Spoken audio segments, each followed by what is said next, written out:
हजारों सालों से सोया हुआ ज्वालामुखी अचानक फट पड़ा। देखते ही देखते जमीन दो हिस्सों में बंट गई।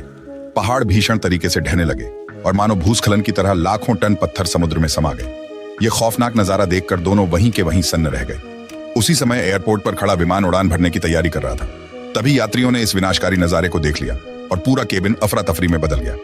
लोग पायलट से जोर देकर गुहार करने लगे कि तुरंत विमान को उड़ान भराया जाए, वरना वहां मौजूद सभी की मौत तय थी। मगर किसी को भी यह अंदाजा नहीं था कि उसी वक्त विमान में तकनीकी खराबी आ गई है। इधर करीब ही मौजूद कयियांग और उसका साथी दूरबीन से यह सब देखते ही समझ गए कि मामला बेहद खतरनाक है।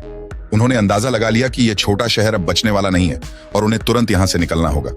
तभी कयियांग को एक सुरक्षित जगह याद आई, जहां न सिर्फ ज्वालामुखी से बचा जा सकता था, बल्कि समुद्री लहरों के हमले से भी। फौरन उसने एक तेज रफ्तार नाव खोजी और छोटी मई को साथ लेकर निकल पड़ा। रास्ते भर जानलेवा हालात का सामना करते हुए दोनों किसी तरह उस सुरक्षित जगह तक पहुंच ही गए। लेकिन जैसे ही वे द्वीप पर उतरे तो पाया कि वहां पहले से ही बड़ी संख्या में भाग कर आए लोग मौजूद थे। मगर यह जगह भी भयंकर समुद्री लहरों की मार से बुरी तरह उजड़ चुकी थी। यहां तक कि मजबूत मकान भी लहरों की ताकत नहीं झेल पाए। यह देख कयियांग का दिल टूट गया। उसे यह भी नहीं पता था कि उसकी पत्नी और बेटा इस तबाही से बच पाए हैं या नहीं। वह गमगीन होकर वहीं खड़ा था कि अचानक एक जानी पहचानी आवाज उसके कानों में पड़ी। उसने सिर उठाकर देखा तो सामने उसकी पत्नी और बेटा खड़े थे। उन्हें देखते ही कयियांग दौड़कर उनके गले लग गया। भले ही इस आपदा ने उनका घर उजाड़ दिया था, लेकिन परिवार का एक होना ही उसके लिए सबसे बड़ी उम्मीद थी। मगर उधर विमान से धीरे धीरे उतरते यात्री जब बाहर आए तो सामने का मंजर देखकर उनकी भी आंखें फटी की फटी रह गईं।